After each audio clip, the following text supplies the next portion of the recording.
All right. Hi, everyone. My name is Shachar, and I'm the chief storyteller at Playbuzz. And lucky for you, I have a really good story to tell you today. Let's go. So, my story starts in the 16th century. And with this yellow, kind of sad, right? A lot of text on it, piece of paper.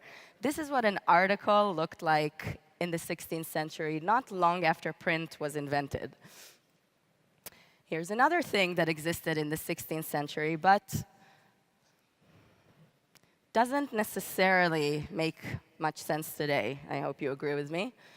There weren't much running water back then, 500 years ago, but that's definitely a problem that we have dealt with, and we figured it out by now, so don't have that problem anymore. However, if you look at what articles look like today, it's not that different than what it looked like back in the 16th century, 500 years ago. Not even just the print version of the article, but the digital version as well. And this is what 90% of online content looks like today.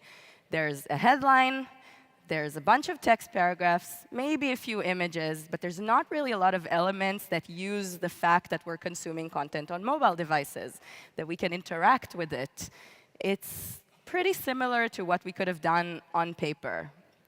However, while articles haven't changed that much, the way we consume content has shifted drastically. And I think this image is a really good proof of that. And I want to say, if this does not look familiar to someone sitting here, then please leave the room. I mean, this is just not for you. Because we consume content in a very different way than we did even 10 years ago or even a year ago. We, again, consume it on mobile devices. We're really distracted. We're getting text from mom or a Slack message from our boss as we're reading it. We are expecting it to be a lot more interactive. We're used to clicking and swiping and doing a lot of activities as we consume content. And that means that the publishing industry has to adapt to these new content consumption habits. So if articles are not changing, we at Playbuzz want to suggest 3 ways in which they could change in order to make them more exciting for today's readers.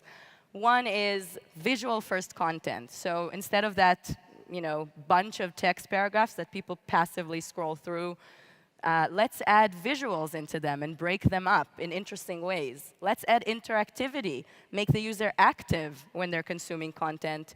And let's look at different engagement KPIs for how we measure the success of this content. Not just page views. They're not necessarily the best way to measure whether our content was consumed in a great way or not. And let's dive a little deeper into that. If we're saying the publishing industry has to adapt, the New York Times are actually, agreeing with us on that because they just published this report that looks into the workflow of how they create content.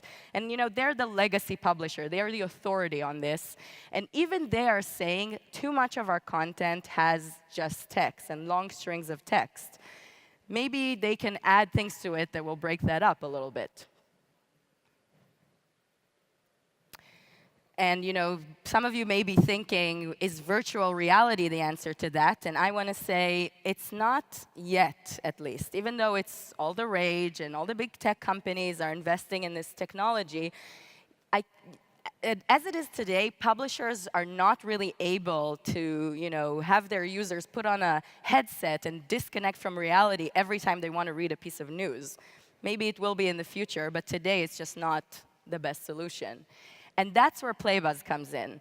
We have a storytelling platform that publishers, brands, anyone who wants to create content can use in order to make their content more engaging, more interactive, and break the text paragraphs with elements that are exciting, like videos, like questions that the user can answer, and a lot of other elements that keep the user engaged and interacting with the content. Here are a few examples of what it looks like in real life. And you can see that, again, text paragraphs are broken with text message-like text, and videos and GIFs and elements that are a lot more exciting than that 16th century article. Because if you break your content into slices, it becomes a lot more digestible. I think the New York Times really hit the nail on the head with this one because, again, from the same report that I was talking about before, they are saying readers need to be a bigger part of our content. And that means they need to be active in the journey of the consumption. They can't just, again, passively scroll through paragraphs of text. They want to be engaged. They want something that's personal to them, that's interesting. And it doesn't mean that all content needs to be, like Snapchat and have unicorn puke and dog ears and funny, pink images of Homer Simpson. We can learn a lot from that content, by the way, about how users like their content interactive and with motion and broken into small pieces of engagement. But it doesn't mean it has to be shallow. It can still be very meaningful. And again, this is where the Playbuzz platform offers publishers or anyone who wants to tell a story to create content that the user can click to flip a card or swipe or answer a question and be interactive as they're consuming it. And when the content is very immersive, these things tend to happen. And by the way, this is me. Like, this happens to me every day. Very dangerous. I'm going to be a little less politically correct than the New York Times in this quote and say that as far as measuring their success, publishers have become slaves to the impression-based monetization model. They measure their success by how many people clicked into their articles. And that's not necessarily the best way to look at it, because if someone clicked in and clicked out 2 seconds after, it's not necessarily what we're creating great content for. And I think if you all think of when was the last time you read an article all the way through from beginning to end, it doesn't happen that often. And it's not what publishers really need, and it's not what their advertisers are looking for. Their ads are not being interacted with, and they're not even being seen.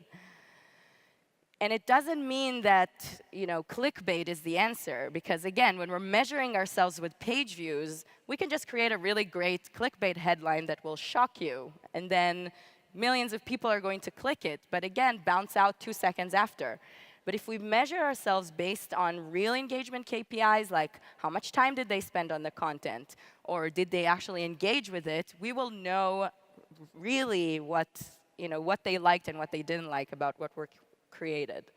And that's what you get by using the Playbuzz platform. Your content is broken up into pieces where you can measure how your users engage with each and every section of the article. You can see where they clicked, where they stopped scrolling, how long did they spend, are they completing the article, did they share it? These are metrics that really matter. And you can also ask your audience questions and learn about them. What do they like? What are they interested in? These can be very valuable for brands, creating branded content that is engaging.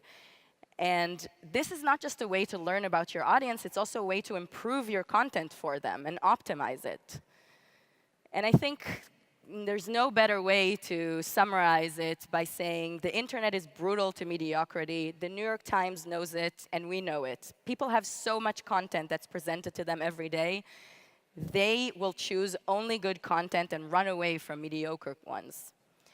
And this is why over 13,000 publishers are choosing to use Playbuzz every month to create interactive and engaging content for their audience that really engages them. And they create it on our platform, they embed it on their site, and then they analyze it and optimize it to fit their audience and create amazing, engaging articles that their users really care about. But why would I do the bragging when all these facts can just do a much better job than I can? So over 500 million users are interacting with Playbuzz-powered content every month in over 40 different languages. The metrics that you see from that content are completion rates of over 90% and very high share rates and an average of 2-minute dwell time in your session. And that is compared to an average of about 20 seconds that is common in the industry. So on an average non-engaging article, people will spend around 20 seconds. 20 seconds. That's what they're willing to invest when they don't really have content that's exciting for them, that kind of looks like that 16th century article. But when it's engaging, it's a whole different story. And thank you so much for spending 10 whole minutes with me today.